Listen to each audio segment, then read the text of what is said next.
एक असुर जिसने शिव जी को प्रसन्न करने के लिए वर्षों तक तप किया, लेकिन वरदान मिलते ही वही बन बैठा भगवान के लिए संकट। कैसे बच पाए महादेव, और क्यों भगवान विष्णु को मोहिनी बनना पड़ा? बहुत समय पहले की बात है। देवताओं और असुरों के बीच संघर्ष अपने चरम पर था। एक और देवता धर्म के रक्षक थे, तो दूसरी ओर अधिकतर असुर अधर्म, अहंकार और स्वार्थ के मार्ग पर चलते थे। लेकिन यह भी सत्य था कि हर असुर बुरा नहीं होता। कुछ असुरों में भक्ति, तप और आत्मबोध की भी शक्ति होती थी। ऐसा ही एक असुर था, भस्मक। वह एक सामान्य असुर नहीं था। उसमें बल, बुद्धि और महत्वाकांक्षा तीनों थी। भस्मक चाहता था कि वह अन्य असुरों से श्रेष्ठ हो, सबसे शक्तिशाली बने। वह चाहता था कि लोग उसका नाम सुनते ही डर जाएं, उसकी शक्ति से कांप उठे। अपने पिता से उसने कहा, पिता, मैं जीवन में कुछ विशेष करना चाहता हूं। मैं चाहता हूं कि लोग मेरा नाम लें तो धरती कांपे। पिता मुस्कुराए और बोले, तो फिर भगवान शिव को प्रसन्न करो। वही है जो सबसे जल्दी भक्तों पर कृपा करते हैं। उन्हें आशुतोष कहा जाता है। भस्मक ने उसी क्षण संकल्प किया। वह हिमालय की ओर चल पड़ा। ऊंची बर्फीली चोटियों के बीच, बर्फ की चादरों के नीचे उसने बैठकर घोर तपस्या शुरू कर दी। अन्न जल त्याग दिया। शरीर क्षीण होता गया, लेकिन उसकी साधना अडिग रही। उसकी जीभ पर बस एक ही मंत्र था, ओम नमः शिवाय, ओम नमः शिवाय। उसकी तपस्या से सारी सृष्टि में कंपन होने लगा। देवता भी घबरा उठे। तपस्या इतनी तीव्र थी कि ब्रह्मांड तक उसकी ऊर्जा पहुंच रही थी। भगवान शिव कैलाश पर ध्यान मगन थे। उन्होंने अपनी दिव्य दृष्टि से देखा कि कौन ये घोर तप कर रहा है। उन्होंने जाना कि एक असुर है, भस्मक। लेकिन शिवजी कभी भी अपने भक्तों में भेद नहीं करते, चाहे वह देवता हो, असुर हो या मानव। वे सच्ची भक्ति के मूल्य को समझते हैं। वे तत्काल भस्मक के सामने प्रकट हुए। शिवजी के तेज से भस्मक की आंखें बंद हो गई। शिवजी बोले, वत्स, नेत्र खोलो, मैं तुम्हारी भक्ति से प्रसन्न हूं। कहो क्या चाहिए? भस्मक ने धीरे से अपनी आंखें खोली और जैसे ही देखा कि उसके सामने स्वयं भगवान शिव खड़े हैं, वह उनके चरणों में गिर पड़ा। उसकी आंखों में आंसू थे और चेहरा संतोष से दमक रहा था। शिवजी ने स्नेह पूर्वक पूछा, वत्स, बताओ तुम्हारी इच्छा क्या है? भस्मक बोला, हे महादेव, मैं अमर होना चाहता हूं। शिवजी थोड़ी देर मौन रहे और बोले, अमरता प्रकृति के नियमों के विरुद्ध है।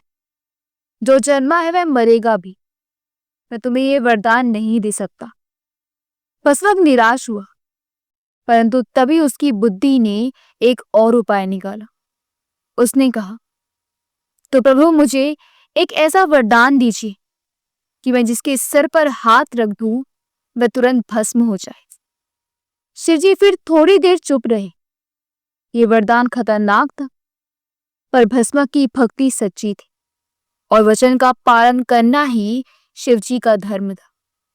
उन्होंने कहा, तथास्तु। वही उसी क्षण भस्मक अब बन चुका था भस्मासुर। जैसे ही वरदान मिला, भस्मासुर के मुख पर कुटिल मुस्कान आ गई। उसने सोचा, अब मैं अमर हूं, कोई मुझे नहीं रोक सकता। उसका अहंकार बढ़ने लगा। उसने शिवजी की ओर देखते हुए कहा, प्रभु, अब मैं स्वयं आपसे अधिक शक्तिशाली हूं। मैं तो आप पर ही इस शक्ति की परीक्षा करना चाहता हूं। शिवजी चौंक गए। वह वही असुर था जो अभी तक उनके चरणों में लीन था, अब उनकी ओर बढ़ रहा था, सिर पर हाथ रखने के लिए। शिवजी तुरंत वहां से अंतर ध्यान हो गए। वे आकाश, पृथ्वी, कैलाश, समुद्र हर दिशा में दौड़ने लगे। लेकिन भस्मासुर उनका पीछा करता रहा। हाथ उठाए, आंखों में पागलपन ली, वह चीखता रहा, रुको महादेव, मैं देखना चाहता हूं कि मेरा वरदान सचमुच काम करता है या नहीं। देवताओं में खलबली मच गई। ब्रह्मा, इंद्र, वरुण, वायु सभी घबरा गए।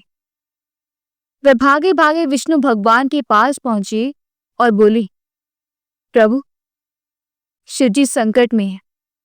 भस्मासुर उन्हें ही भस्म करना चाहते हैं। अब केवल आप ही कुछ कर सकते हो। भगवान विष्णु मुस्कुराए। उन्होंने कहा, अहंकार का उत्तर शक्ति से नहीं, चतुराई से दिया जाना चाहिए।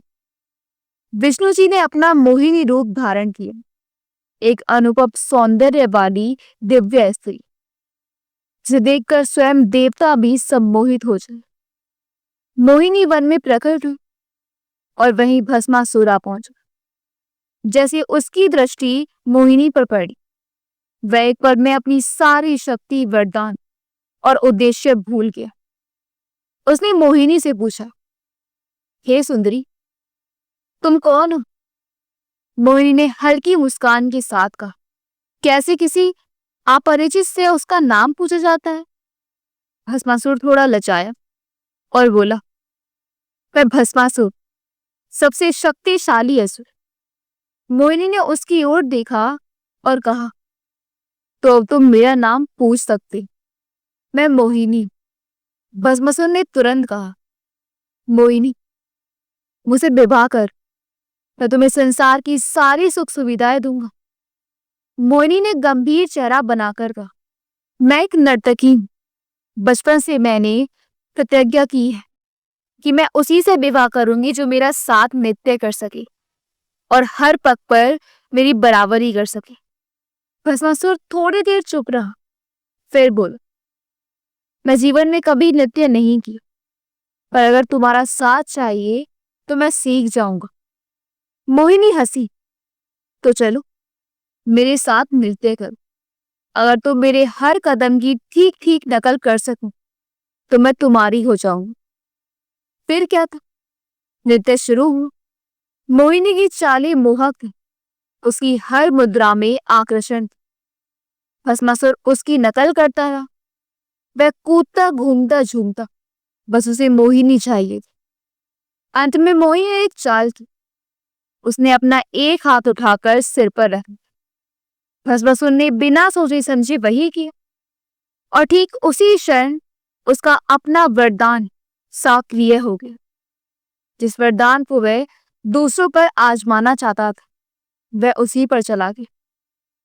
भस्मासुर वही भस्म हो गया। शिवजी उस क्षण प्रकट हुए। उन्होंने मोहिनी को धन्यवाद दी। मोहिनी मुस्कुराई और कहा, प्रभु, किसी को वरदान देने से पहले 2 बार सोचना चाहिए। वह अदृश्य हुई और वहां विष्णु भगवान प्रकट हुए। शिवजी ने उन्हें गले से लगाया और बोले, आपने मेरी लीला की रक्षा की, कृतज्ञ हूं। देवताओं ने विजय घोष की।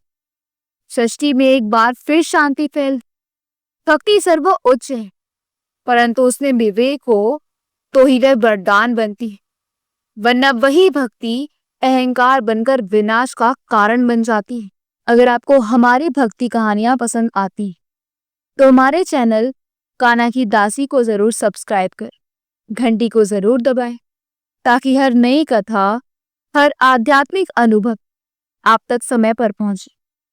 आपका एक सब्सक्राइब हमारी आस्था को नई उड़ान देता है।